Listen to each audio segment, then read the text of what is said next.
Buenas tardes, me llamo Pablo y estoy con Adolfo y Guillermo. Hoy os traemos con nosotros la historia de Guillermo, que nos pareció muy interesante.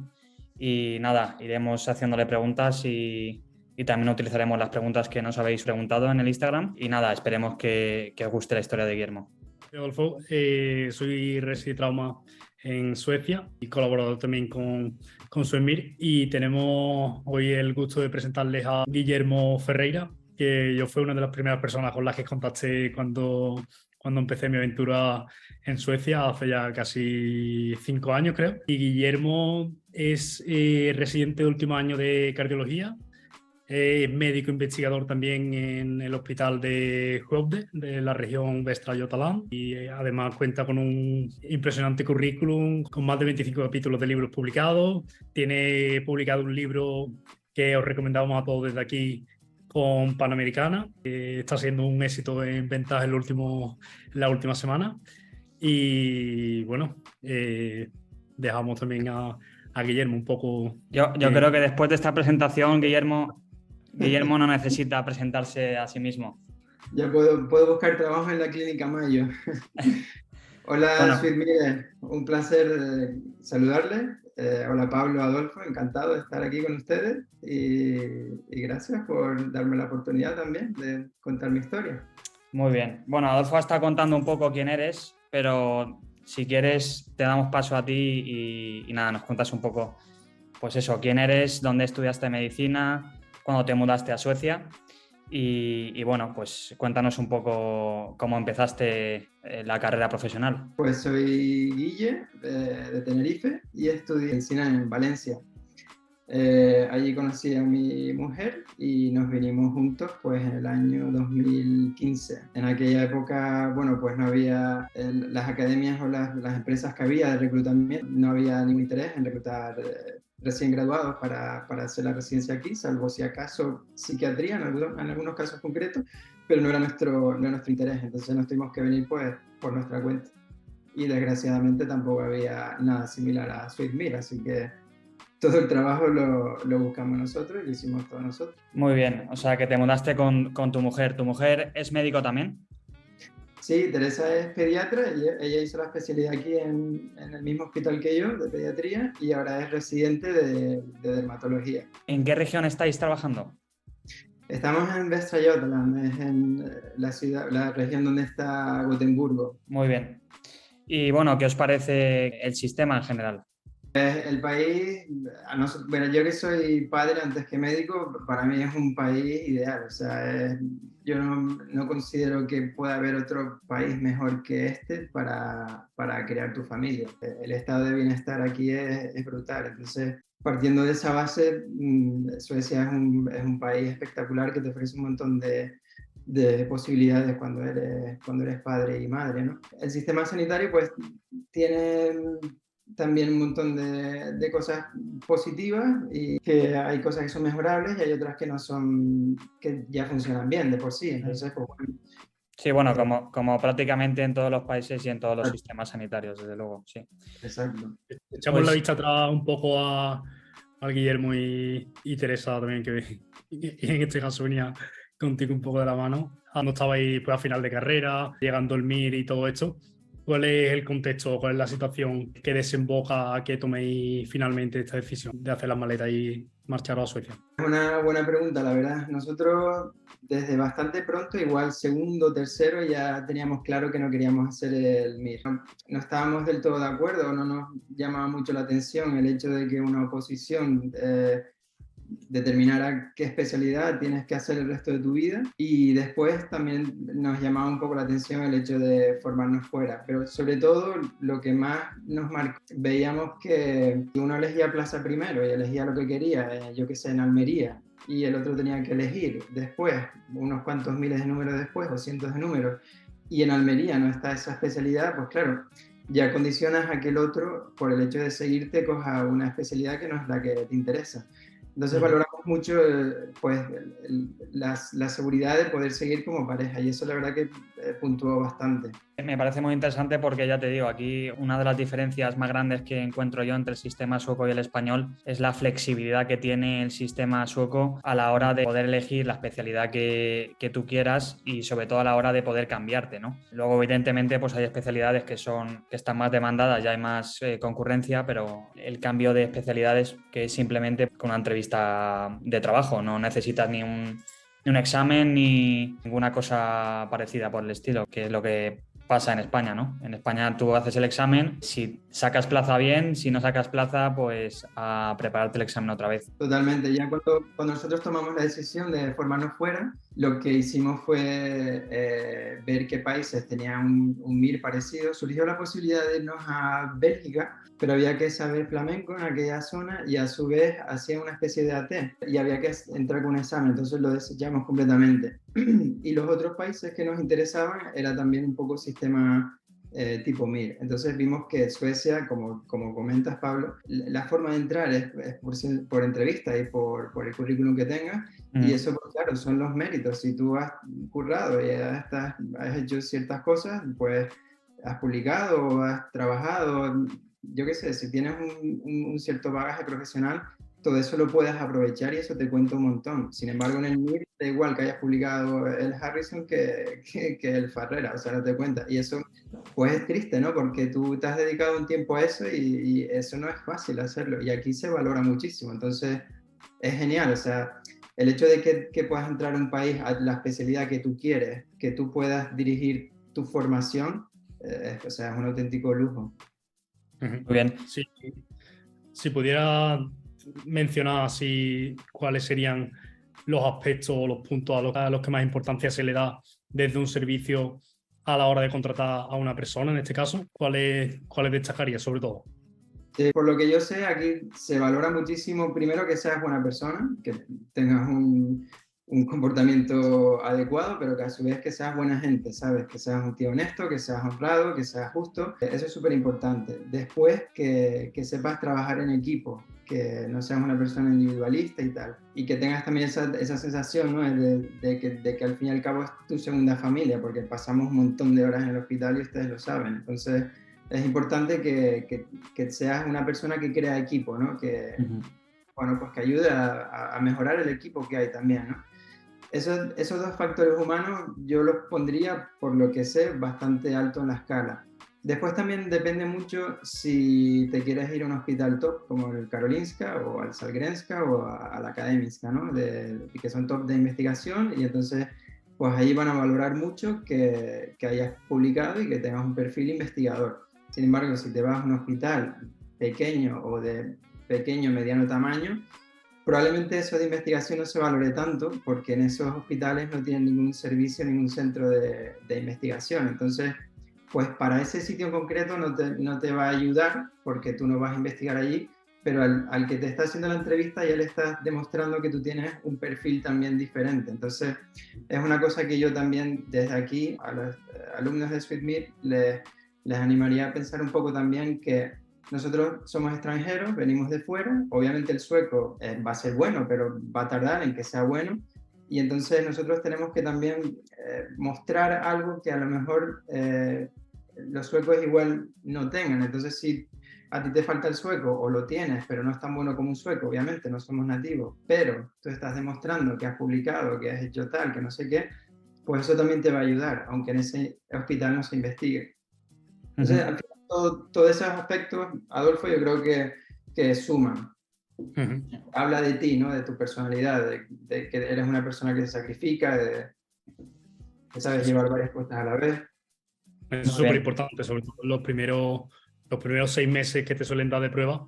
Al final lo que quieren ver, sobre todo pues que eres una persona normal, que tiene las habilidades sociales que se requieren para trabajar con personas y con pacientes, el punto del idioma, que lo controlas, y después también demostrar interés, las cosas fundamentales, que puede sonar a locura, pero no es nada descabellado para ser médico, ¿sabes? Sí. Totalmente. Bueno, Guillermo, una cosa que me pareció muy interesante de tu historia es los inicios que tú tuviste cuando te mudaste aquí a Suecia y empezaste a trabajar. Cuéntanos un poco, pues, la primera experiencia que tuviste tú con el sistema sanitario y luego los cambios que hiciste para luego lograr conseguir lo que tú querías, que era entrar en la residencia de cardiología. Vale, yo tengo que decir que yo no soy un buen ejemplo en cuanto al sueco, porque a mí el sueco me costó bastante. Yo venía ya pues un poco, yo no soy una persona negativa, pero intento pensar qué es lo que peor puede pasar, ¿no? Qué es lo que puede salir mal. Entonces ya ante eso me preparo y saco un plan A, un plan B y un plan C, ¿no? Entonces yo venía con un sueco bastante malo. Había estudiado 4 meses en una academia privada de Alicante y el sueco pues era el que allí llegamos al nivel B1. Y aquí en Suecia estudiamos en academias de sueco para inmigrantes y pues la cosa iba lentísima, ¿no?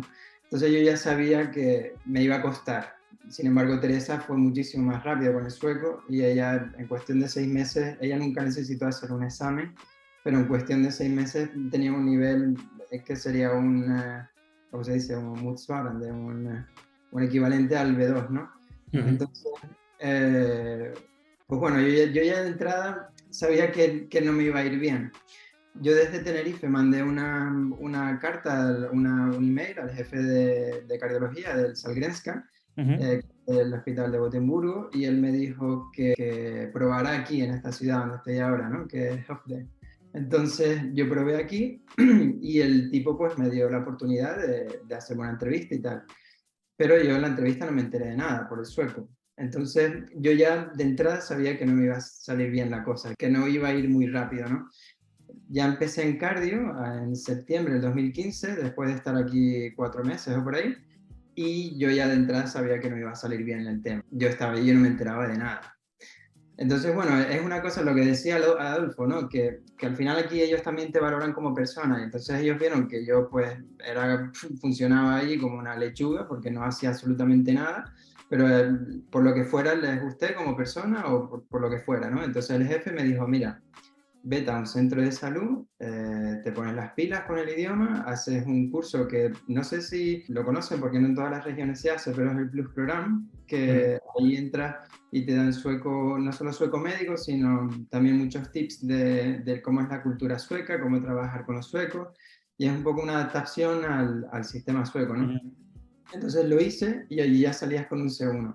Y el jefe me dijo, bueno, y cuando acabes, pues cuando te sientas preparado, pues vuelve. Yo estuve en un centro de salud 1 año y pico como residente de familia y después volví a cardio. Entonces ya volví a cardio pues con un bagaje bastante importante porque realmente yo si lo pienso ahora de cero, si tú me dices, oye, ¿qué es lo que recomendarías tú? Pues yo recomendaría o hacer el BT, si es lo que ahora se está impartiendo en lugar de la T, o entrar en un centro de salud, porque es la puerta del sistema sanitario, es la puerta a hacer contactos, es la puerta a que puedas rotar y conocer esos servicios que te pueden interesar y puedas mejorar el idioma. Entonces, bueno, pues yo creo que es clave para entrar aquí con un buen pie. Me parece, la verdad, muy interesante lo que estás comentando, porque al final nosotros también seguimos un poco el camino de utilizar la atención primaria como puerta al sistema y luego ir avanzando poco a poco, tanto a nivel profesional y de conocimiento del sistema y de conocimientos médicos,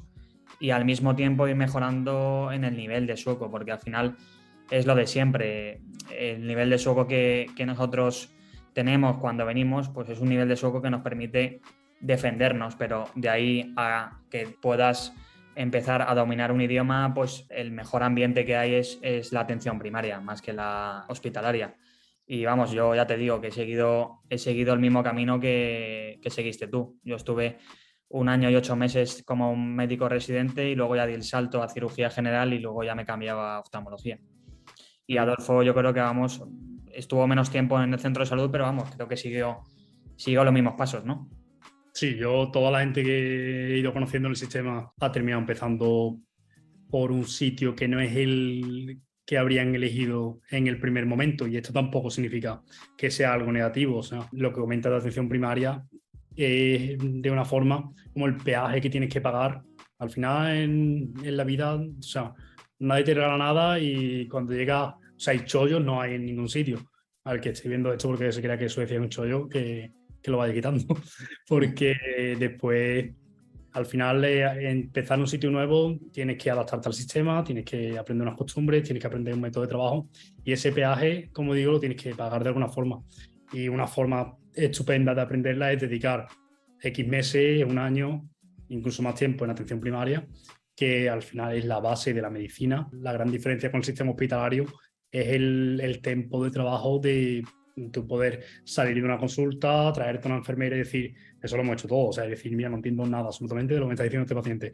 Y te viene la enfermera, te lo traduce con todo su buen hacer y salir y preguntarle a un especialista, cosa que no puede hacer, por ejemplo, igual en una urgencia o en mitad de una parada, ¿sabes? Que son cosas que son más propensadas por un hospital. Lo de la enfermera todavía lo sigo haciendo, tengo que reconocerlo. Bueno, pues nada, ahora cuéntanos un poco el tema de el cambio que hiciste de lo que era cardiología al centro de salud y cómo fue tu periodo durante la residencia de familia. Y bueno, también nos puedes comentar un poco la combinación que hiciste de estar estudiando y investigando y haciendo la residencia de familia. Y luego ya nos cuentas un poco el tema de la residencia de cardiología. Vale. Bueno, pues yo cuando pasé de cardio al centro de salud, la verdad que tengo que decir que yo ya me había, como decía Adolfo, que esto no es ningún chollo, o sea, que aquí tienes que venir preparado porque es un cambio brusco, es un cambio duro, pero o sea, se supera, es sacrificado, pero lo puedes llevar para adelante sin ningún problema, ¿no? Pero tienes que estar mentalmente y emocionalmente preparado de que las cosas no pueden, a lo mejor no salen bien o a lo mejor no salen tan bien como tú te lo esperabas, ¿no? Entonces yo en cardio ya me había, como les dije, ya me había preparado que no iba a salir bien. Pero lo cierto es que yo acabé un viernes en cardio, el lunes siguiente mandé currículum a 4 o 5 centros de salud y en plan en 2 o 3 días me habían respondido todo, que me daban una entrevista, pero no solo una entrevista para conocerme, sino que para contratarme. Y eso que yo les había dicho que yo había estado en cardio y que no me había enterado mucho por el idioma, o sea, para que se den un poco en cuenta los compañeros de SWIDMIR, los que están estudiando, que aquí o sea, necesitan médicos, o sea, es un país que necesita mucho sanitario, tanto enfermería, medicina, pero que hay muchas posibilidades y especialmente en primaria es una cosa que vamos, que es muy, muy factible, ¿no? Entonces ya, pues, bueno, pues te alegras un poco porque al fin y al cabo también te habías quedado en paro y entonces llegas a un país nuevo, te quedas en paro, pues bueno, yo ya lo sabía, ¿no? Pero no deja de ser un paro, ¿no? Y ya en el centro de salud, pues la verdad es que fue genial la experiencia, como dice Adolfo, o sea, mejoras el sueco, aprendes la estructura del sistema sanitario, cómo funciona, a su vez también entiendes después mejor, como especialistas, porque nosotros los tres estamos en el hospital y también pues, claro, mandamos muchos pacientes a primaria, entonces también te cambia un poco la mentalidad de trabajas más en equipo que si no hubieras tenido ese contacto, ¿no? Porque al fin y al cabo tú has estado ahí también y has estado en el otro lado de la puerta sanitaria y sabes cómo va, ¿no? Entonces, bueno, pues la verdad que fue súper, o sea, ese periodo fue súper positivo. Yo lo vivo con un montón de cariño. También a nivel personal me vino muy bien porque culturalmente los españoles somos muy diferentes a los suecos y eso es una cosa que hay que aprenderlo. O sea, es otra cultura, es otras formas de llevar, de gestionar los problemas, de gestionar los conflictos, incluso de gestionar las virtudes de la gente, porque es que somos muy diferentes. Entonces, ese periodo de adaptación lo tienes que pasar, y yo lo pasé en el centro de salud. Y entonces a ese nivel también fue genial, porque yo pues aprendí a trabajar con suecos, ¿no? Y ya después, bueno, pues ya cuando me sentí preparado, pues escribí a mi jefe y me dio una entrevista y ya fue volver con las puertas abiertas, que es también un poco un ejemplo de la honestidad aquí de Suecia, que lo que te dice un sueco es de palabra. Es curioso lo que estás contando porque nosotros que no estamos acostumbrados a que cuando nos dicen algo verbalmente o no está en un contrato fijado y firmado, no nos fiamos. Aquí una de las cosas que me pareció curiosa es que un mail de una persona tiene validez jurídica, por lo que si te escriben y te dicen que están interesados para contratarte, simplemente con el mail sabes al 100% que están interesados y que te van a contratar para los 6 meses esos de prueba o directamente en el caso de los centros de salud como residente. Totalmente. Una anécdota respecto a eso es que cuando Teresa empezó, ella ya al poco tiempo, en plan semanas, su jefe ya le dijo que la quería contratar como residente, ¿no? Entonces él llamó a Skatteverket y tramitó el número de identificación personal para Teresa y bastó con una llamada del jefe, o sea, en plan, mira que voy a contratar a esta chica y va a estar contratada indefinidamente, pero todavía no le he hecho el contrato y así se lo concedieron. Es lo que dice, la palabra vale mucho aquí. De hecho, cuando ellos te dicen algo y tú a lo mejor lo quieres por escrito, les suele molestar, no les suele gustar, porque es como que te estás fiando de ellos. Estamos también acostumbrados un poco aquí al valor de la palabra que tiene en muchos casos. Al navajazo. Las cosas en España. Totalmente. Después también hay gente en Suecia que obviamente tampoco te puedes fiar, ¿no? Pero eso ya es un poco la sensación, la química y tal, pero si tu jefe de la clínica te está diciendo eso, pues vale la pena escucharlo y no pedir nada escrito. Un par de preguntas que se me han ocurrido así un poco con respecto a lo que comentabas de la cultura sueca. ¿Qué te gustaría comentar o qué te gustaría destacar sobre las diferencias culturales y los aspectos más peculiares de la cultura sueca? Aquí podemos estar hablando un mes, pero las cosas así un poco más relevantes. Pues muchas veces la forma en la que te dicen las cosas, a veces te están preguntando si quieres hacer algo, pero realmente no te están preguntando si quieres hacerlo, si te gustaría, sino que es una forma amable de decirte que lo tienes que hacer. Entonces, claro, eso al principio no lo pillas, pero te lleva un tiempo, ¿no? Entenderlo. Y después muchas veces también, pues cuando preguntas y no te responden directamente, pues es porque no te quieren responder. Lo que en España se dice hacerse el sueco, ¿no? Esos dos aspectos, pues si alguien te los dice antes de venir aquí, pues te ahorras también un poco. Porque claro, tú si te preguntan si lo quieres hacer, pues tú como español entiendes que si te gustaría, si te apetece, pero no, realmente es una forma de decírtelo. Rara vez te dicen, haz esto, rara vez te dicen, quiero que hagas esto. Normalmente es más, oye, necesito que me ayudes con esto, que es un colega que se ha puesto malo y hay que cubrir la guardia. Es más como algo así, más que órdenes, ¿no? Ese aspecto puede chocar un poco. A Pablo le gusta mucho el Dead Loss Shame. Ya ves. Es una forma no de decir que alguna otra persona lo arreglará. Ya ves, es una forma a veces también un poco sueca de plantear los problemas, porque pues respondiendo un poco a tu pregunta también, Adolfo, pues a veces también los españoles somos que cogemos el problema y lo intentamos resolver y le damos vueltas, pero aquí a lo mejor no es tan así, no es un abordaje tan directo, entonces como tú dices, pues ya se arreglará. Y con respecto a un poco a tu historia, lo que más curioso me parece sobre todo es el cambio de vuelta a centro de salud, después de vuelta a cardio, porque un poco los españoles tenemos la cultura esta, o la mentalidad, mejor dicho, así cortoplacista.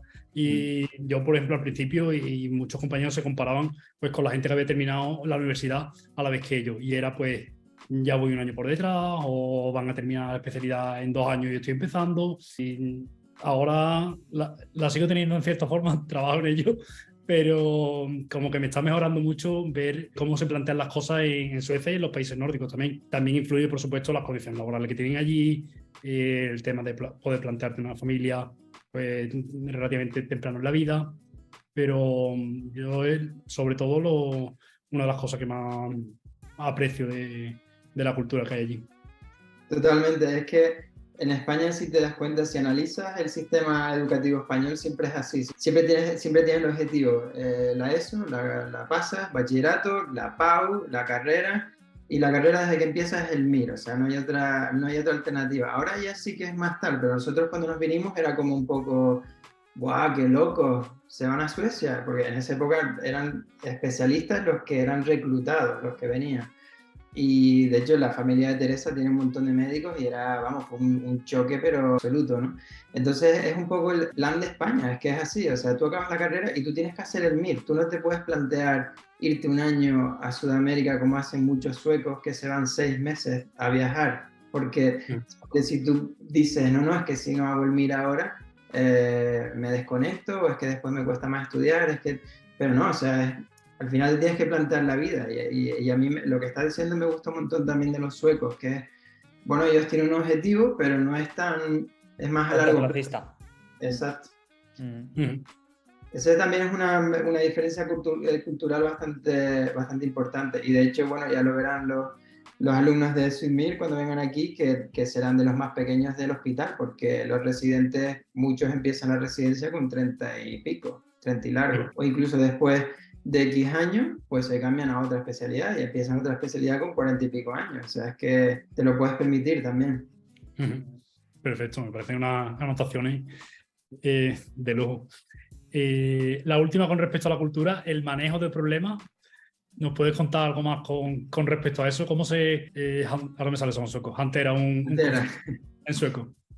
Depende un poco con quién tengas ese conflicto. Si el conflicto lo tienes con tu jefe, una persona que es jefe tiene más una visión más como un español, más de solucionar los conflictos, porque si no, no puedes ser jefe.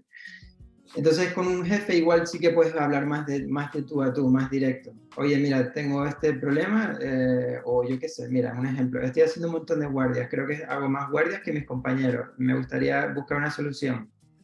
¿Cómo vamos a hacer esto, ¿no? ¿Cómo vamos a plantearlo? Entonces, pues haces una pregunta concreta y que te tengan que responder. Sin embargo, si tienes un conflicto con un compañero, con un enfermero, una enfermera, pues ya es muy diferente, porque ya ahí es más delicado. Tienes que conocer muy bien a la otra persona y te tienen que conocer muy bien para que no haya malentendidos, porque también nosotros al principio, cuando venimos aquí, el idioma es el que es y somos súper boom, súper secos, súper cortantes, ¿no? Entonces no tenemos ese estilo sueco que es muy dando vueltas, y eso puede generar muchos problemas, porque tú realmente no quieres ser desagradable, pero tu forma de decirlo va a ser desagradable.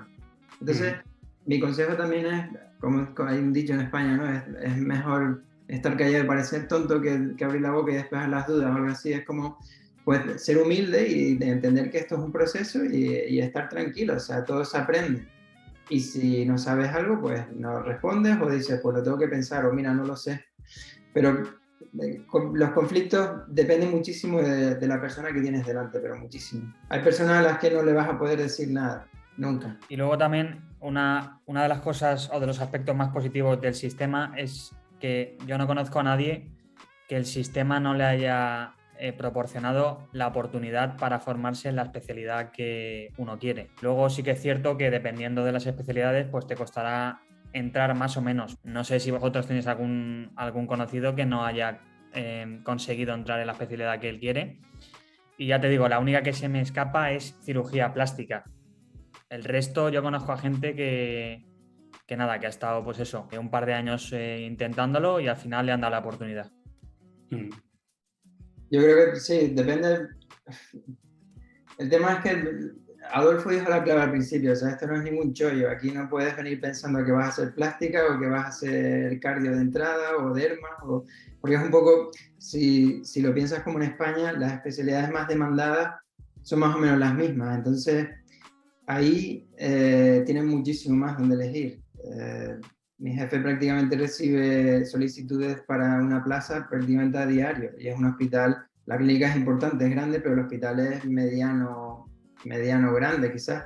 Pues imagínate en el Karolinska, o sea, yo ahí sí que diría que tengan paciencia, porque es igual que en España, o sea, tú pues para entrar a Derma tienes que tener cierto número, pues para entrar aquí no es número, pero tienes que tener pues ciertos requisitos que los vas a tener, o sea, los vas a tener, y al final, pues como hemos dicho, si eres buena persona, si sabes trabajar en equipo, tienes interés, te van a dar la oportunidad, yo creo, sobre todo si estás rotando por ahí, porque además te lo dicen, cuando tenemos compañeros que están rotando, nos dicen, oye, este chico, sobre todo los AT, que eligen cardio, por ejemplo, pues ya sabemos que les interesa cardio, pues cuando están con nosotros, pues ya vemos cómo son, ¿no?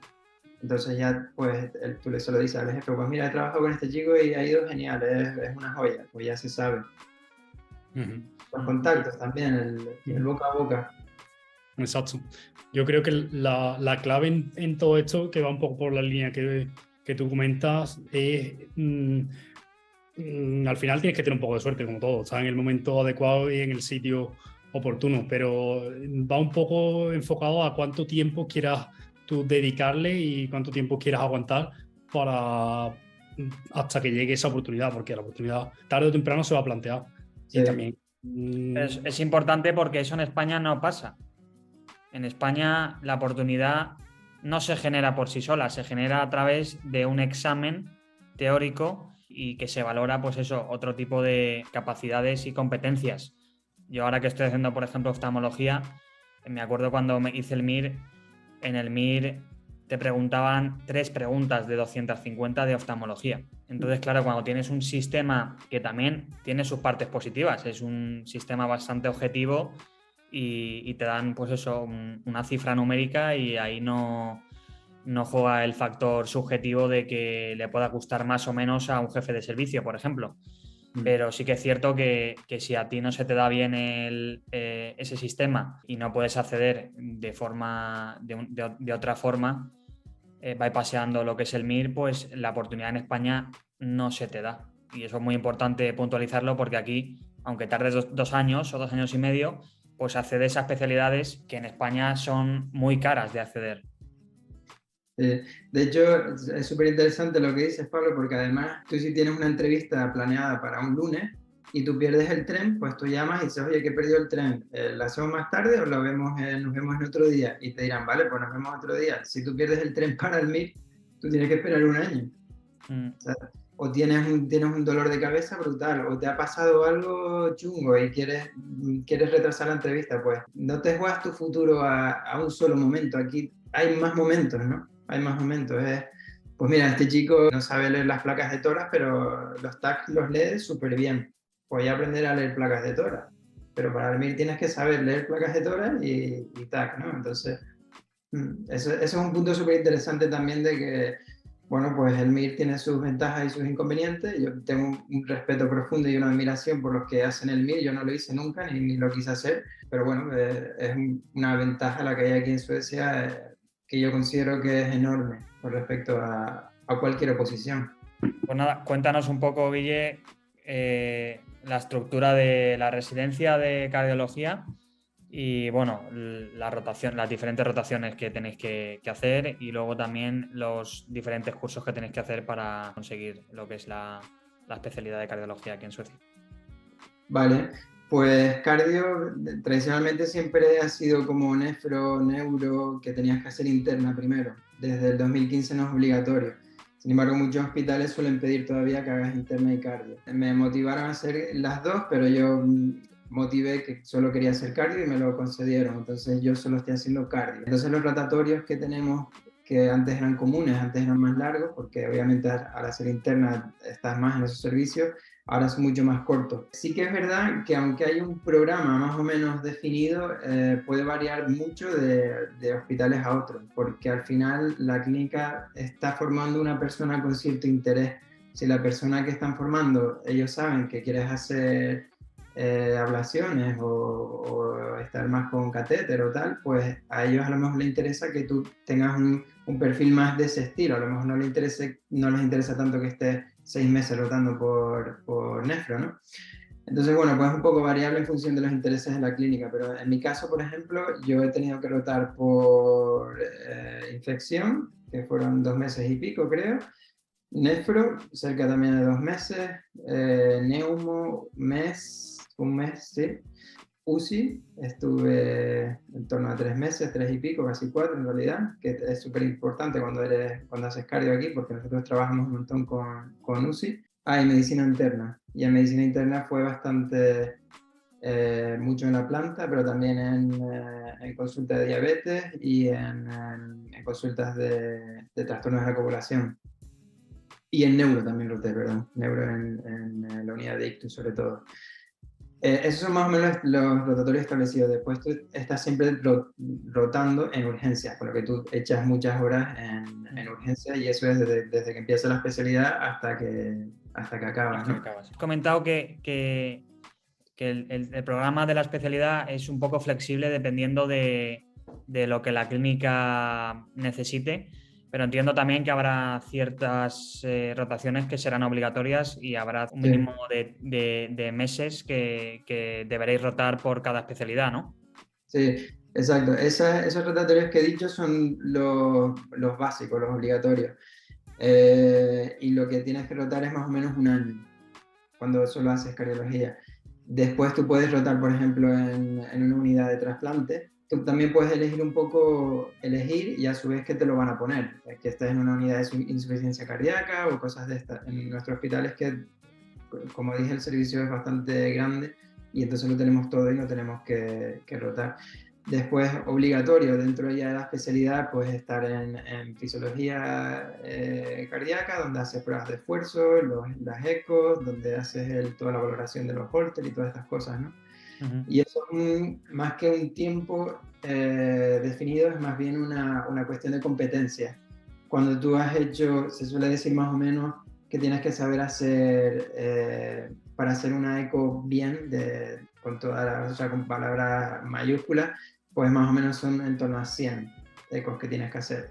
Cuando tú ya sabes eso, que a lo mejor a ti te lleva una semana porque eres un crack y te pones a hacer ecos como un loco, o te lleva, pues yo qué sé, 6 meses. O sea, es cuestión de competencia, que es como están planteadas aquí las especialidades en realidad. O sea, es cumplir objetivos. Más que por tiempo, que es un poco la diferencia que hemos comentado con respecto a España, es que aquí no va por años ni meses, sino por objetivos y competencias. Y se entiende que esas competencias o esos objetivos, pues los adquieres después de X meses, pero no es este tiempo y punto. Y bueno, el tiempo mínimo para hacer la especialidad son 5 años, entiendo. Sí. Es tiempo efectivo. A partir de ahí también están incluidos todos los cursos que hagas, que son bastantes cursos también. Y los cursos, pues, desde cardiología general hasta más aspectos más básicos, hasta pues cardiopatías congénitas, bradiarritmias, taquiarritmias, cosas mucho más específicas, ¿no? Entonces, los cursos, pues una cosa que veo yo aquí que es un puntazo es que tú puedes elegir cuándo hacer esos cursos, en qué momento. A lo mejor tú ves que te está faltando un poco, yo qué sé, que necesitas más apoyo en síndrome coronario, pues tú puedes hacer un curso sobre eso. Entonces, pues también es súper flexible. Yo en principio no quise hacer muchos cursos cuando empecé, porque sí que es verdad que ya venía con un C1, pero bueno, al final el idioma, el C1 es un título, una cosa es eso y otra cosa es lo que tú sepas, ¿no? O con lo que tú te sientas cómodo. Y ahí hay que ser un poco honesto también, porque cuando tú vas a un curso y vuelves y te preguntan, oye, ¿cómo fue? Y no te has enterado, pues no das buena sensación al servicio. Entonces yo no hice muchos cursos al principio, después vino la pandemia, vino nuestro primer hijo y ya pasé de hacer cursos. Y he hecho un montón de cursos este año. Ujú. Y te pagan el tren, el hotel, prácticamente todo, salvo la comida. Algunos cursos incluyen la comida, pero en los que yo he estado la mayoría no los incluyen, pero vamos, que te pagan todo lo demás. Y es tiempo de la clínica, es tiempo de formación que está contemplado como tiempo que lo tiene que cubrir tu clínica y bueno, pues esa semana estás cobrando también, obviamente. Muy bien.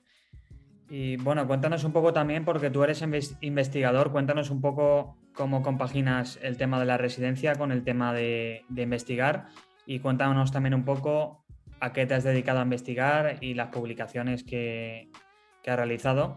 Y bueno, también cuéntanos un poco el tema del libro, que Adolfo ya ha hecho una pequeña introducción, pero bueno, cuéntanos un poco, pues eso, de qué trata el libro y demás. Vale. Pues el tema de la investigación realmente siempre ha sido un poco tipo hobby. En la facultad creamos un grupo de investigación dentro de la universidad, un grupo propio, y a partir de ahí pues empezamos ya a hacer cosillas, a hacer artículos, ir a congresos, a presentar los trabajos y tal, ¿no? Y en esa época era sobre todo comunicación clínica, comunicación médico-paciente, médico-enfermero, enfermera, o sea, más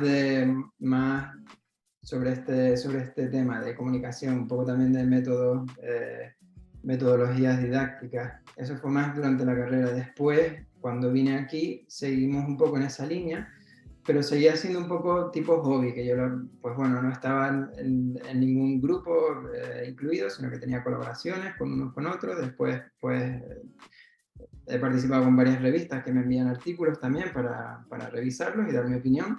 Y sí que estoy en una de ellas, estoy como, bueno, pues formo parte del equipo de lo que ellos llaman, me da un poco de vergüenza, pero llaman asesor experto internacional, ¿no? Entonces, bueno, pues estoy ahí y a veces recibo artículos para corregirlos y eso ha sido más profesional, ¿no? Y ya cuando empecé en cardio, pues ya una de las ventajas que hay aquí, y sobre todo en los hospitales medianos, grandes, es que la gente no suele hacer doctorado, entonces hay un montón de ayudas, porque hay bastante dinero que está reservado para investigar. Entonces es un lujo, es decir, si a ti te gusta la investigación, o sea, es que tienen las puertas súper abiertas porque ellos necesitan gente también para investigar o sea, el apoyo es brutal, o sea, es que vamos, tú dices que quieres investigar y es como, vamos, a ellos se les abre el cielo porque realmente, bueno, pues en este tipo de hospitales la gente durante la residencia no suele hacer doctorado, sí que es verdad que lo hacen más tarde, ¿no? Y ya cuando estaba en cardio, pues bueno, mi jefe y una compañera que es doctora, que hizo su doctorado, pues me animaron a investigar en algo de cardiología y por ahí empezó la cosa ya más profesionalizada, digamos, ¿no? Pues ya con tiempo en la clínica para el proyecto y tal, ¿no? Uh-huh. Y en ese momento iba a hacer el doctorado, ya tenía un tutor, ya tenía todo preparado, pero vino la pandemia. Entonces eso quedó ahí apalancado. Sin embargo, sí que tenemos un proyecto en mi clínica, que yo soy el investigador principal, y tuve que pues, hacer una solicitud al Comité Nacional de Ética, que lo aprobaron. Y bueno, pues es un proyecto, pues bueno, pues con todas sus letras y ahí estoy yo como investigador principal y nada, en eso estamos. Y la idea es seguir, o sea, mi idea es hacer el doctorado porque aquí, como dije, hay un montón de ayudas, entonces ellos te dan, puede variar un poco de hospital a hospital, pero en mi caso, en un hospital, en una clínica grande, de un hospital donde hay una unidad de investigación, te dan el 50% del tiempo para investigar. Pero eso tiene un matiz porque la clínica solo te da, de ese 50% solo te garantiza el 25% del sueldo, ¿vale? Entonces tu clínica te da el 75% y el 25% restante viene de la unidad esta de investigación, que en realidad es como un instituto de investigación, ¿no? Y de eso, la universidad en la mayoría de los casos, perdona. sí. Exacto, entonces eso es una cosa que está así establecida y una vez que a ti te aprueban el proyecto y tal, que pues ya tú tienes eso, ¿no? Entonces tú tienes garantizado el 25% de tu tiempo de contratación para investigar. Sí que es verdad que pues yo a lo mejor lo cojo 3 semanas seguidas y después estoy varios meses sin hacer nada. O le digo al jefe, mira, ahora necesito apretar, necesito estar, pues yo qué sé, 2 semanas con esto justo en este periodo. Pues ya un poco también, en función de las condiciones de la clínica, ¿no? Cuando también le va un poco bien y tal. Pero vamos, que es súper factible. Es flexible también. Sí. Y en hospitales más grandes, pues, no es obligatorio. Obligatorio es una palabra un poco fuerte aquí en Suecia, pero se motiva muchísimo. O sea... ¿Qué otras ventajas te aporta también el tema de investigar, un poco, por así decirlo, condiciones laborales? Condiciones laborales a mí me viene muy bien porque en cardio el tempo es bastante alto, entonces a mí me gusta trabajar con estrés y lo llevo bien, pero sí que es verdad que pues trabajas con cosas un poco duras y bueno, pues el hecho de investigar es una forma de resetear el cerebro y de combinar la clínica con algo diferente. A mí me encanta investigar, entonces a mí me viene muy bien, me ayuda, ¿no? No sé, me ayuda, pues eso, a resetear. Una pregunta, Guillermo, que Sí. me parece interesante. Cuando tú recibes lo que es la investigación con la clínica, si tú estás haciendo un programa de residencia, como te quitan el 25% de clínica, ¿eso implica que la residencia se te alarga un cierto tiempo o también te haces especialista en los 5 años? No, se te alarga porque ese tiempo no es de clínica, es de investigación. Realmente es como si estuvieras trabajando al 75%. Entonces, pues se te alarga. Lo que sí que te cuenta es el tiempo de las guardias, el FURCOM, ese sí que te cuenta para la especialidad. El tiempo de baja de paternidad o maternidad no te lo cuenta. Y creo que las vacaciones también te las cuenta. Tendría que, lo estoy diciendo de memoria, pero creo que también. Las vacaciones se te incluyen, sí, sí. Vale. Pues sí, se alargaría, pero bueno, es un poco lo que hemos dicho, que es que realmente yo conozco muy pocos suecos, pero poquísimos, que hayan hecho su especialidad año por año. Y generalmente son gente que no tiene hijos. No tiene hijos. Y tú como investigador y residente que eres, ¿ves más ventajas empezar, por ejemplo, tu doctorado y la investigación durante la residencia o crees que es más interesante acabar la residencia y luego como especialista combinar la clínica con la investigación? Pues es muy buena pregunta.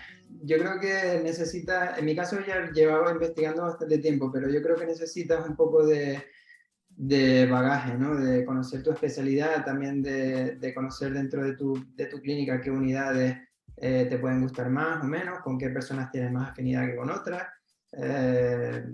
Y después también cuando estás en cursos, pues normalmente son profesores, gente potente que da los cursos y ya vas conociendo también gente. Yo no sé, o sea, no te estoy respondiendo, pero de hecho te iba a responder una cosa y ahora te voy a cambiar la respuesta. Porque necesitas esa experiencia. Y entonces esta respuesta hace pensar que es bueno que estés un poco más, que hayas ido más tiempo en la especialidad, ¿no? Que casi que estés acabando, pero hay un matiz súper importante, que es muchísimo más fácil recibir ayuda cuando eres residente que cuando eres especialista. Cuando eres residente, básicamente o sea, te lo tienen que conceder, pero cuando eres especialista ya es diferente. Ya te metes en lo que es la línea de producción y de productividad y ya la clínica quiere que tú produzcas más que otra cosa. Exacto. Entonces, si tú estás en un hospital que investigue, pues probablemente sí te lo concedan, porque de hecho en parte de esos contratos, mi hermano, por ejemplo, que está en el Karolinska, parte de esos contratos tienen una cláusula de investigación. Algunos incluso tienen X publicaciones por año, ¿no? Entonces ya está ahí contemplado, pero claro, si eres un hospital pequeño o mediano, un servicio que no es muy grande, pues no se pueden permitir el lujo de tener una persona al 75%. Otra cosa es que tú digas, yo quiero trabajar al 75% porque mis hijos son pequeños y creo que hasta los 6 años o por ahí tienes ese derecho y ahí no te pueden decir que no. Entonces es más fácil, como la respuesta final, perdona, es que es más fácil hacerlo como, o sea, las ayudas que hay como residente, hasta donde yo sé, no las tiene un especialista, salvo que estés en un hospital que tenga proyectos de investigación propios. Perfecto. Un poco en modo resumen del tema de investigación y doctorado, por así decirlo, ventaja, pues un poco que durante tu día a día puedes trabajar y dedicarte a eso en horario laboral. El tema del sueldo, que se te aplica en ciertos casos y se te considera como mérito, por lo que te dan una pequeña subida de sueldo. También un poco la satisfacción personal, eso ya queda a gusto de cada uno. Y el tema el hecho de por qué quiere cada uno investigar. Yo he visto muchos casos de gente que hace el doctorado por decir tengo un doctorado. Y lo que tú comentabas es mejor hacerlo al principio, al final de la residencia. Al principio de la residencia probablemente no tengas ni idea de lo que te gusta, de lo que no te gusta, de lo que tiene más implicación clínica, de lo que va a tener relevancia en el futuro. Por lo que, y después esto funciona de modo que tú necesitas conseguir un tema, lo principal, un tutor y las ayudas o el contrato, convenio con la universidad. Hay muchas veces que los investigadores o los profesores, en este caso, tienen algún tema por ahí colgando que quieren sacar a la fuerza y te lo intentan colocar. Para el que quiera quitárselo de encima es una buena opción, para el que quiera igual hacer algo que le interese más, pues cuidado con eso. Exacto. Eso pasa mucho, que al final te ofrecen los proyectos que tienen y a lo mejor pues no te acaba de interesar. Bueno, y nada, pues por seguir un poco con el tema de investigación y ya luego pasamos al tema de conciliación familiar, cuéntanos ya por último el tema del libro. Pues aquí lo tengo. El libro es un libro de médica panamericana que se llama Clínica Práctica, guía para estudiantes y residentes. Y es un libro que realmente lo hicimos porque no encontramos un libro de esas características. Cuando estábamos en la carrera, cuando había que hacer las prácticas, pues lo cierto es que buscamos y no vimos un libro que nos ayudase a prepararnos las prácticas. O sea, hay muchos libros teóricos y tal, pero un libro que recoja esos objetivos que el estudiante tiene que tener, pues no lo vimos, ¿no? Y entonces empezamos el segundo con una asignatura que tenía práctica, y lo que hicimos fue una libreta de práctica. Recogimos todos los objetivos, las guías de las guías docentes, los resultados de aprendizaje, y los pusimos en un Word y ahí fuimos poniendo contenido. Hicimos un copia-pega, ¿no? De fuentes que veíamos por ahí. Y bueno, pues fuimos haciendo libretas de práctica hasta que juntamos unas cuantas y eso le llegó a los profesores. No recuerdo muy bien por qué llegó. Ah, sí, porque las entregamos al final de curso en plan porque, bueno, pues habíamos hecho esto y, bueno, pues por si puede ser de utilidad para futuros estudiantes y tal, ¿no? Y entonces al final se juntaron un montón de libretas de prácticas y al decano de nuestra facultad le pareció buena idea. Y ya en aquel momento Panamericana tenía un máster en nuestra universidad y, bueno, pues conocimos a Panamericana y les gustó la idea, dijeron que era realmente un libro interesante porque ellos tampoco conocían algo similar, ni en el castellano ni en inglés, pero que tenía el problema de que eran dos estudiantes los que estaban dirigiendo el cotarro, ¿no? Entonces nos pidieron que reclutáramos médicos pues, de prestigio para apoyar el proyecto y para que revisaran capítulos o escribieran capítulos y tal. Y ahí eso fue ya pues a finales de carrera, en quinto, sexto, y ahí empezamos ya a reclutar gente y al final el libro se convirtió realmente en una guía para esas prácticas, pero también para la residencia. Teresa no lo he utilizado tanto en pediatría, pero yo lo he utilizado un montón en los rotatorios. O sea, a mí me ha venido genial porque cuando he estado rotando en neuro, por ejemplo, pues ya tengo el bloque de neuro. Cuando he ido a nefro, pues está nefro aquí. Cuando es neumo, lo mismo. Entonces es un libro súper práctico que creemos que realmente es un buen libro y hay gente detrás pues muy potente que lo ha apoyado. Entonces si gente tan importante lo ha apoyado y ha colaborado con nosotros, pues entendemos que, bueno, pues quizás sea interesante, ¿no? Y ahora el tema de estar fuera también nos ha impedido a nosotros difundirlo en España, tampoco teníamos redes sociales y ahora hemos creado una cuenta de Instagram que se llama Practicando Medicina. Aprovecho aquí para meter la publicidad, Practicando Medicina, y un poco para difundir el libro, pero a su vez también nos están preguntando mucho sobre Suecia y tal, así que en eso estamos. Vale, pues ya llegamos a uno de los últimos apartados antes de pasar a la pregunta, que es el tema de la conciliación familiar. Algo que me ha gustado mucho de lo que has comentado al principio es que tú eres padre antes de médico y que cualquier otra cosa. Sí, es un país ideal aquí para tener hijos. Es que todos los que somos de fuera y tenemos hijos aquí, es que es una diferencia brutal porque suena raro, o sea, es como, claro que tienes derecho a estar en tu casa, pero en otros países no es así, entonces realmente es un lujo que nosotros vivimos, sentimos como un lujo, pero aquí es que es un derecho, es que tiene que ser así. Entonces, lo cierto es que aunque tenemos especialidades que eran de hacer guardias, pues es más fácil también llevarlo. Sobre todo teniendo en cuenta que nosotros estamos aquí solos. Mi hermano está a 2 horas y pico, 3 horas en tren, pero no nos vemos ni mucho menos a diario. Entonces no cuentas con que tienes familia aquí. Él también tiene su familia, sus nenas, su trabajo, entonces está solo, ¿no? Entonces pues el país también tiene que potenciar eso.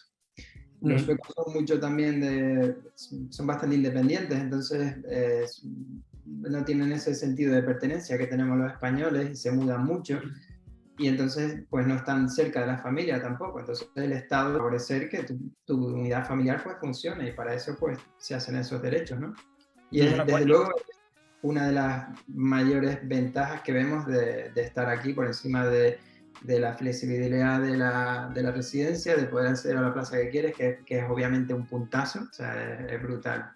Es brutal. Yo, simplemente por comentar un poco cómo el sistema aquí sueco permite esa flexibilidad y esa conciliación familiar.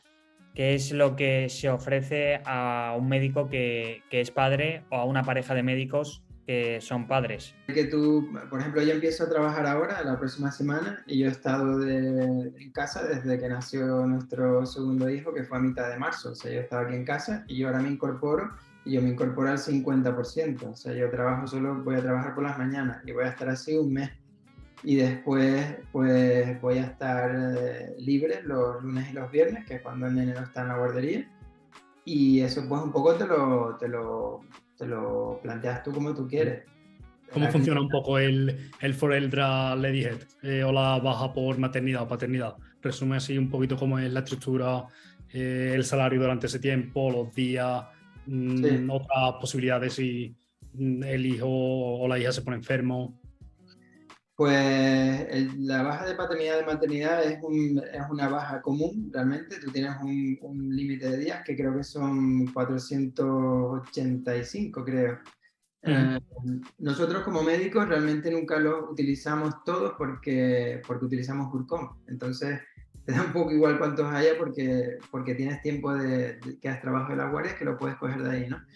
Entonces, de ese tiempo que tú tienes, que es un periodo de X días, tú lo repartes entre los dos progenitores. Y sí que es verdad que el sueldo es muchísimo más bajo que el que tú cobras en el hospital. El hospital te da una especie de tilde para que no sea tan bajo. Eso va a depender del sueldo que tengas. Cuando eres residente, pues es más bajo. Cuando eres Overlasker, es mucho más alto, ¿no? Entonces, eso es un plus que tú recibes por parte del hospital. Lo que tú recibes realmente estrictamente de la baja, nosotros llegamos al tope, nos pasamos, ¿no? Hay un máximo en función de lo que tú cobres, de tu sueldo de la clínica, pues cobras más o menos, ¿no? Pero nosotros es que nos pasamos. Entonces, lo máximo que cobras creo que son en torno a 20.000 coronas, creo. Ese es el tope que puedes cobrar estando de baja de paternidad o de maternidad, como parte del Estado. Después, a partir de ahí, tú tienes un tilde, ¿no? Como digo.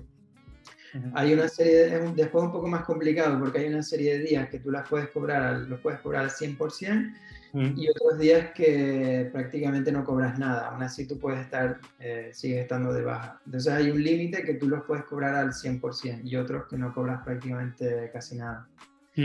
Después, cuando los nenes se ponen malos, pues tú simplemente levantas el teléfono, llamas por la mañana temprano y dices que no vas, y no te preguntan ni por qué. O sea, mi nene está malo y no, pues vale, pues que se mejore.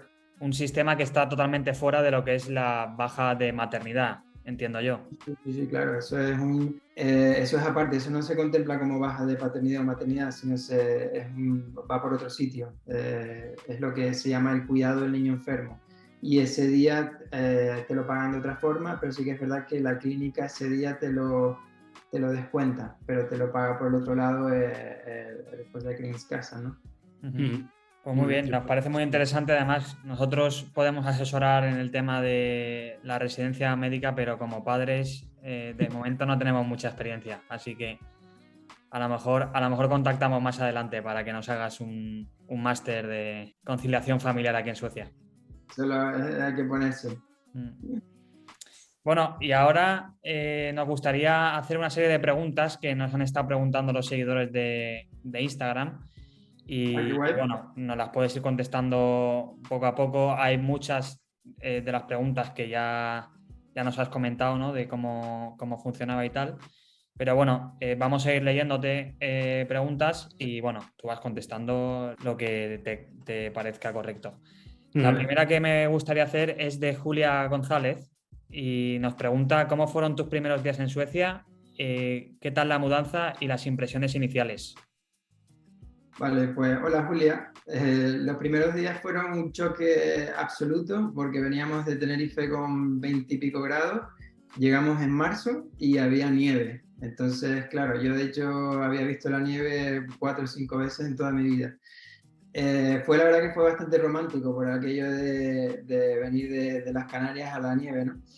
Y bueno, la verdad que a nosotros nos encanta el clima en Suecia, la variabilidad que hay, que tú ves las estaciones una por una, eso a mí me llama la atención. La mudanza fue, bueno, pues veníamos con pocas maletas porque también nosotros somos de llevar lo mínimo y bueno, pues vinimos la verdad que con la intención de quedarnos, ya veníamos con el título homologado y ya sabíamos que, bueno, pues que antes o más tarde estaríamos ya trabajando. Yo ya, como dije, venía con una entrevista programada, entonces pues ya habíamos tenido un contacto con el hospital y bueno, pues teníamos la mentalidad de que iba a ser duro, pero también la mentalidad de luchar porque fuera posible.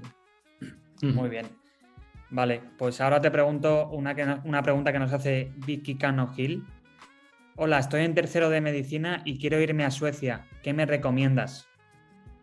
Hola Vicky, pues lo primero que te recomiendo es que te compres este libro. Mira, Que también sirve en Suecia, ¿eh? sí, bueno, de hecho no lo he comentado, pero vamos a intentar traducirlo. Hemos empezado a contactar con una editorial sueca que estamos estableciendo contacto.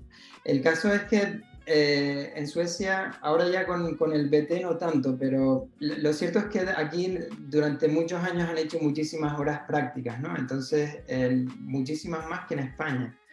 Yo he oído de suecos decir que hacen 5.000 horas prácticas. En nuestra facultad, que era una facultad que estaba bastante pendiente de eso y teníamos muchas más prácticas que otras facultades, hicimos 1.800 para que veas la diferencia. Entonces, si tú puedes hacer rotatorios de estos que hacen durante el verano, en plan que estás en una clínica rotando o de alumno en prácticas o cosas así, o sea, todo lo que sea extra te va a dar puntos.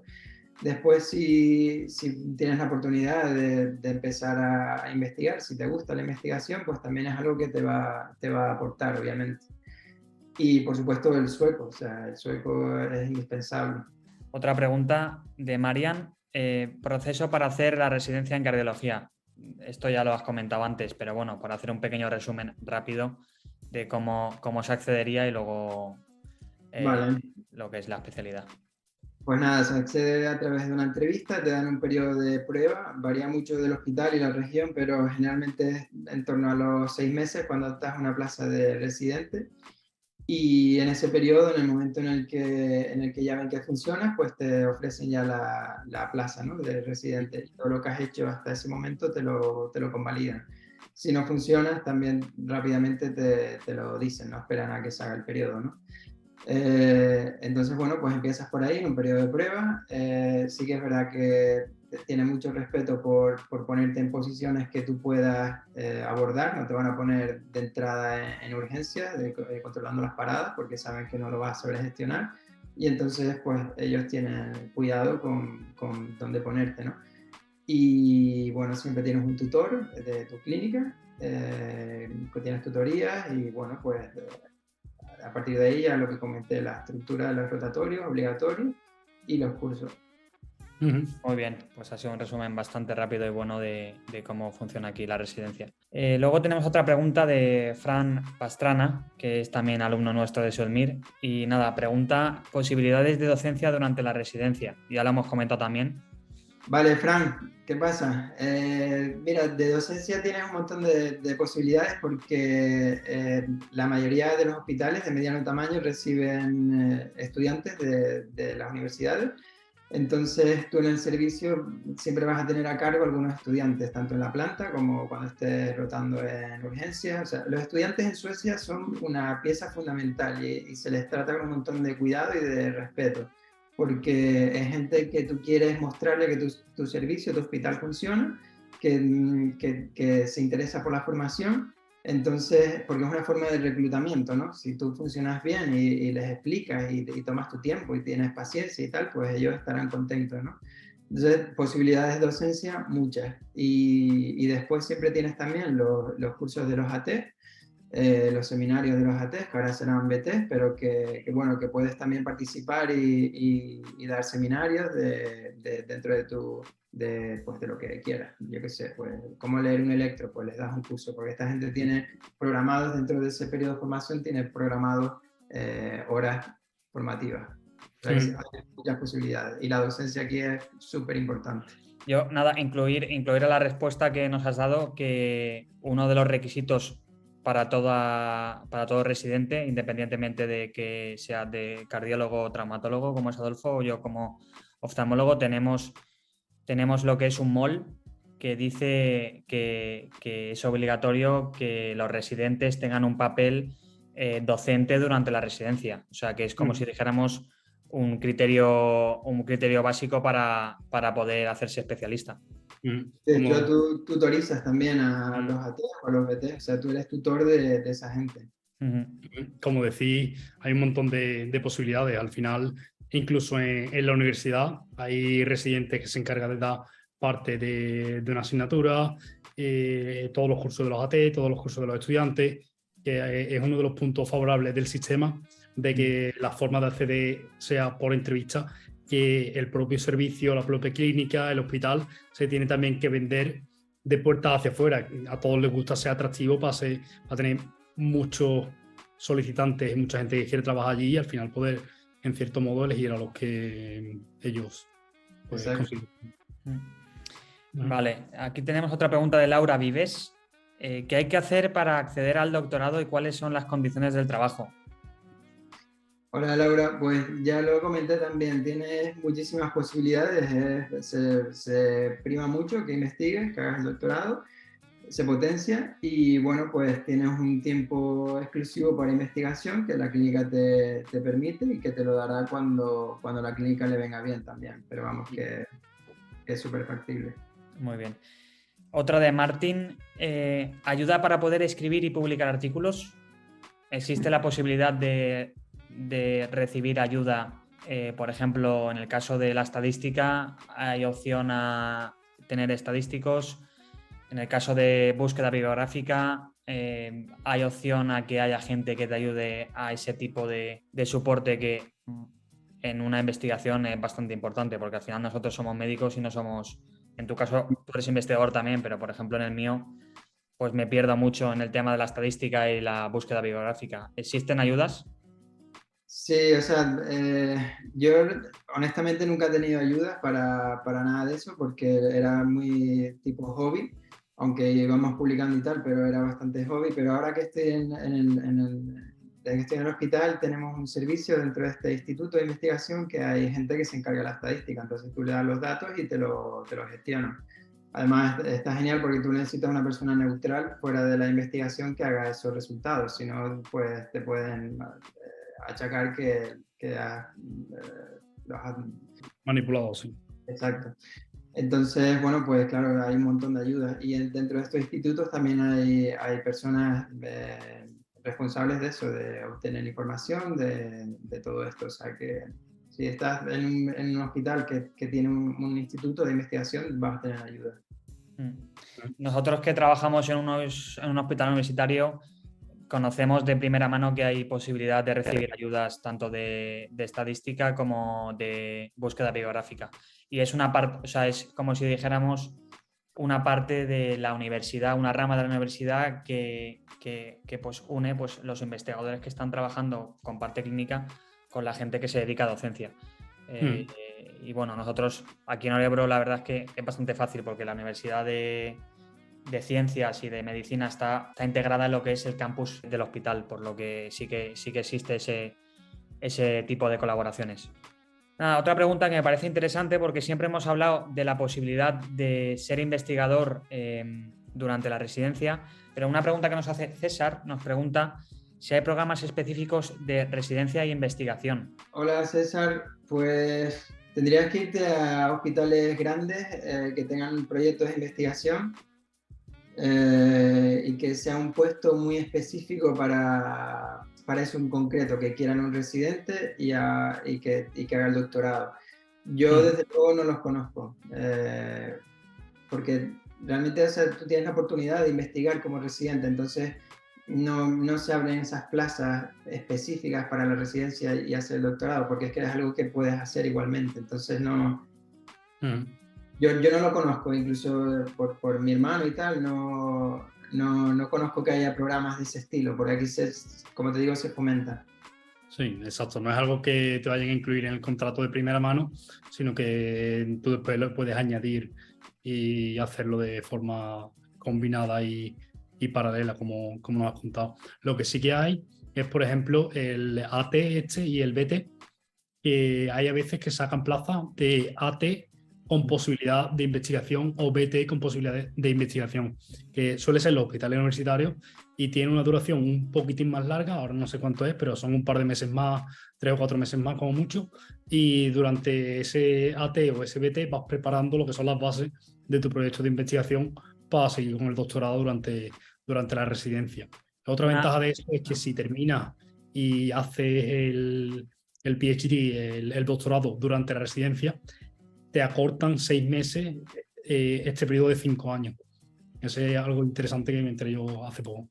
Una puntualización que me gustaría que alguno de los dos comentara. Habláis mucho de AT y BT, pero aquí hay gente que posiblemente no sepa lo que significa AT y BT.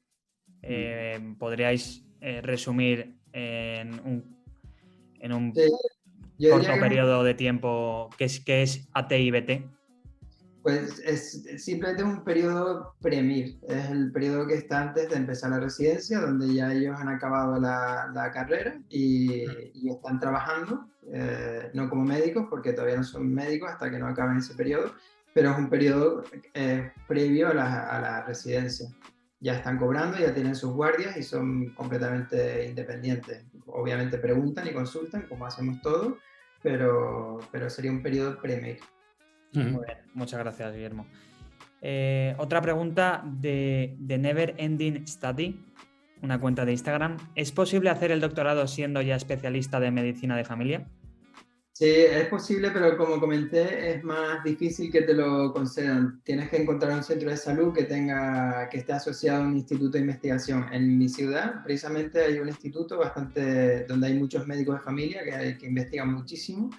Y sería bastante factible porque esa posibilidad ya existe. Si te vas a otra región, a otra ciudad donde no exista eso, pues ya es una cosa que tú tienes que negociar con tu jefe o con tu jefa. Pero como comenté, es más fácil que te lo concedan como residente. Muy bien. Aquí una pregunta que no sé si Guillermo nos las podrás contestar, si no Adolfo nos puede ayudar. Julia González pregunta si entrar en un programa de en un hospital universitario es más complicado y cuánto más complicado es.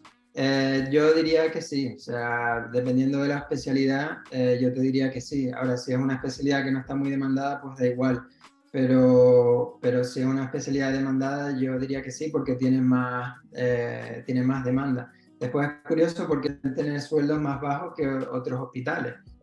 Precisamente por eso, ¿no? La oferta y la demanda, la ley de la oferta y la demanda. Si tienes mucha gente que quiere esa plaza, pues te puedes permitir pagar menos. Si no tienes a nadie, pagas mucho más. Lo que pasa en psiquiatría y atención primaria, vaya. Entonces mi respuesta es que sí, que es más difícil. Mi consejo es que si tú quieres estudiar, si tú quieres hacer el ST en un hospital tipo Karolinska, que es top 10 mundial, mi consejo es que igualmente empieces por un centro de salud. Mi consejo es que después te vayas a un hospital de mediano tamaño y cojas esa especialidad que te gusta. Y mi consejo es que rotes por el Karolinska en una unidad, por ejemplo, si eliges cardio, en insuficiencia cardíaca. Y ahí te dejen la piel para que vean que vales como persona y como cardióloga. Y entonces ya ahí te van a contratar. Muy bien. Estar en cero me parece un poco difícil. Muy interesante eso. Yo no sé realmente qué contestaría ahí, porque, a ver, depende mucho de cada caso en concreto, de cada situación y de la especialidad sobre todo. Hay veces que los hospitales universitarios, que hay en total 6 en Suecia, el más conocido el Karolinska, como tú dices, pero hay veces que necesitan muchos residentes porque tienen que cubrir pues distintas líneas de guardia, distintas secciones. Y por otro lado, el modelo del Karolinska, por ejemplo, es súper interesante porque yo he visto, por ejemplo, casos de que ellos quieren formarte en su modelo y en la forma de trabajar que ellos tienen desde el día 1. Si, por ejemplo, yo he tenido compañeros que han trabajado 2 años, 3 años conmigo, se han cambiado al Karolinska, les han dado el periodo de prueba, han estado allí X tiempo, tío, súper competente, súper bueno, y a la hora de darles la plaza de residente, les dicen que no los pueden elegir porque ya no son formables. Esa fue la respuesta que le dieron. Como que ya no son formables desde el modelo y desde el punto de vista Karolinska. ¿Sabes? Que es algo que me chocó mucho, sobre todo por eso. Y después hay gente que sin tener mucha experiencia, pues entran allí directamente y hacen su programa entero sin complicaciones. Es algo bastante peculiar. Eso ocurre mucho en lo que es la oftalmología, en lo que es en Estocolmo. El Karolinska es el hospital que más reputación, tanto a nivel nacional como a nivel internacional, tiene, pero el Karolinska no tiene una clínica de oftalmología porque tiene un hospital oftalmológico que se llama el St. Eriks. Y el St. Eriks tiene pues 40 residentes de oftalmología y cada año abren plazas cada 6 meses abren 2 plazas. Y es muy interesante lo que estaba comentando Adolfo, porque si tú tienes una experiencia de más de un año, año y medio, te suelen denegar la plaza por eso mismo que está comentando Adolfo, que tú ya no eres modificable al sistema que ellos quieren formarte. Luego sí que es cierto que también depende mucho, porque al final, si tú eres, si al final tú no quieres convalidar ese tiempo que tú has estado antes y tú les dices a ellos que no tienen ningún problema de empezar de cero, tampoco veo una parte negativa que tengas experiencia previa.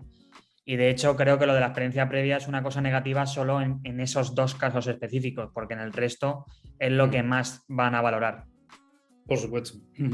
Yo tengo un matiz con respecto a eso, porque sí que es verdad que a lo mejor especialidades tipo quirúrgicas, que a lo mejor es importante que tú seas el modelo Karolinska, que tengas esa técnica, ¿no? A lo mejor, pero lo de que no eres modificable, yo lo conozco como una forma muy sueca de decirte que no les interesa.